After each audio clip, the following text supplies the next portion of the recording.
शिक्षण हे वाघिणीचं दूध आहे, जो पिणार तो गुरगुरल्याशिवाय राहणार नाही. हे डॉक्टर बाबासाहेब आंबेडकरांचं वाक्य सगळ्यांच्याच मनावर शाळेतच कोरलं गेलंय. आयुष्यात काही मिळवायचं असेल, अगदी शून्यातून विश्व निर्माण करायचं असेल तर 2 गोष्टींची गरज असते, ती म्हणजे जिद्द आणि चिकाटी. हे सांगण्याचं कारण म्हणजे आयुष्यात आलेल्या आव्हानांना जिद्दीने सामोरे गेलेल्या एका व्यक्तीबद्दल आपण आज जाणून घेणार आहोत.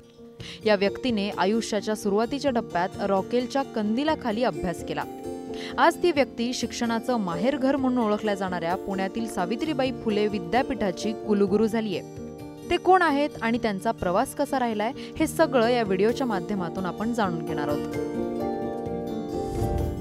जळगाव जिल्ह्यातील धामणगावच्या डॉक्टर सुरेश गोसावींची सावित्रीबाई फुले पुणे विद्यापीठाच्या कुलगुरू पदासाठी निवड करण्यात आली आहे. महाराष्ट्राचे राज्यपाल रमेश बैस यांनी डॉक्टर गोसावींच्या नियुक्तीची घोषणा केली आहे. गोसावींच्या घरची बेताची परिस्थिती होती. त्यांचे वडील माध्यमिक शाळेचे शिक्षक होते, त्यांची आई गृहिणी होत्या.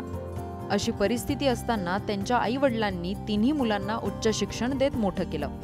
डॉक्टर सुरेश गोसावींच्या घरात वीज नव्हती. अशा वेळी त्यांनी रॉकेलचा कंदील पेटवून त्या प्रकाशात अभ्यास केला. आपला मुलगा कसा अभ्यास करायचा आणि आज आपला मुलगा कुलगुरू पदावर विराजमान होणार हे ऐकून त्यांच्या आईवडिलांना काय वाटलं, आपण थेट त्यांच्याकडूनच ऐकूयात. सगळ्या गावाला आनंद झालाय. आमच्या आधी गावाला अगोदर कळलं,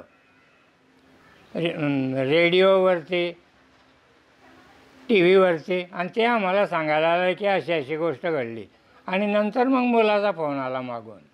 ज्यावेळेस तुम्हाला कळलं की आपल्या मुलाची पुणे विद्यापीठाच्या कुलगुरूपदी निवड झाली, काय मनात भावना काय आल्या तुम्हाला? मनामध्ये भावना म्हणजे अंतःकरणामध्ये एवढा आनंद झाला की तो व्यक्त करणं कठीण आहे. एवढ्या गोरगरिबीची परिस्थितीतून पुढे गेले ते आज. केव्हाही अत्यंत हालाखीच्या परिस्थितीमधून शिक्षण घेतलेला मुलगा एका खेड्यामध्ये जन्मलेला एवढ्या पदावर जातो, तर याच्यापेक्षा दुसरा कोणता असा मोठा आनंद असू शकेल? हा अत्यंत आनंदाचा शिखर एव्हरेस्टसारखा आहे. ते हीच नव्हते त्यावेळेला. मग काचेचा कंदील होता, राखेलचा कंदील. तिथे तो पोस्ट कार्ड असा आडवं लावून द्यायचा आणि खाली वाचन करायचा रात्री, आणि त्याचं ते सुरूच राहायचं. आम्ही कंटाळून जात, झोप लागून जाय तिथपर्यंत त्याचा सुरूच अभ्यासाचा. असं त्याचा पहिल्यापासून म्हणजे पुस्तकी किडाच होता तो. त्यामुळे त्याने त्याच्या जीवनाचं सार्थक केलं की या ठिकाणी आलेला कुलगुरू म्हणजे हा खरोखर गुरुच असतो, असा त्याने पायंडा त्या ठिकाणी पाडला पाहिजे. आजी, काय भावना आहे तुमची? मुलगा आज एवढ्या मोठ्या पदावर पोचलेला आहे, आई म्हणून काय वाटतं तुम्हाला? आम्हाला आनंद वाटतो, सगळा चांगलं वाटतं आम्हाला.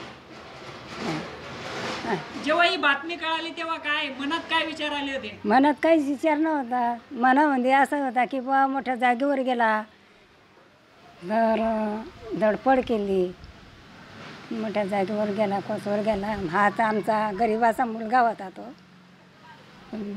जागा मिळवली होता. मनात तर काय भाव होता की बा मोठ्या याच्यावर जाईन, आणि एवढं शिक्षण करून सनी त्यानं कुठे कुठे फिरला, कुठे कुठे गेला 2-2 वर्ष. मग असं गरीब माणूस शिक्षण त्याचे आलं केलं काही नाही, असं साधा वादा होता. खिशामध्ये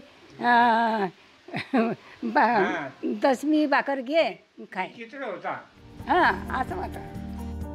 गोसावींनी 12वी पर्यंतचं शिक्षण जळगावच्या नूतन मराठा कॉलेजमध्ये केलं. नंतर जळगावच्याच जेठा महाविद्यालयात गोसावींनी पदवीचं शिक्षण पूर्ण केलं. त्यांनी नंतर पदव्युत्तर शिक्षण पुण्यात करून ते पुढे फेलोशिपसाठी अमेरिकेत गेले. विद्यापीठाच्या कुलगुरू पदासाठी 18 आणि 19 मेला उमेदवारांच्या मुलाखती घेण्यात आल्या. यातील 5 उमेदवारांची नावं अंतिम मुलाखतीसाठी निश्चित केली गेली होती. त्यात डॉक्टर गोसावींची निवड करण्यात आली.